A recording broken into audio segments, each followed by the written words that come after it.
Today I'm going to try and create something I've been wanting to do for ages. As you can see here, it's a silver punk logo. Now I've been putting it off a little bit because my techniques aren't the best for this type of thing, but we're going to give it a go. We're going to see if I can do a punk logo round in fine silver. It doesn't all go to plan, so watch to the end to see exactly how it comes out.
So here we go, folks. This is the outcome, and as you can see, not very good, is it? We've got no definition in the hair, just all the mess around here. That outline's quite nice thick relief, but I just can't do it.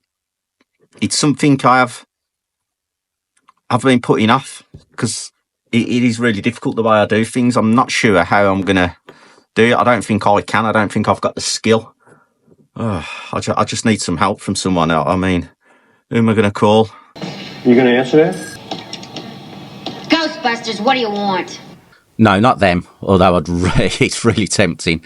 But no, I think when you hit a roadblock like this and you just can't do something, you've got to ask someone for help. And the only people I can think to ask is Louis. In my view, they're really good pouring duo, and some of the sandcasts just unbelievable. Probably the best sandcaster in my experience I've seen so far. So I think I'm going to have to drop them a DM in Stackers Social and see if that can help me out with this one, because I'm just at a standstill. So hopefully, fingers crossed, they'll be able to do this for me. So I'm going to drop them a DM, and hopefully they'll get back to us, and we can see if we can manage to get the punk logo sorted. If you have enjoyed this video, watching me fail, check this one out up here, because this one does go right. So cheers, folks.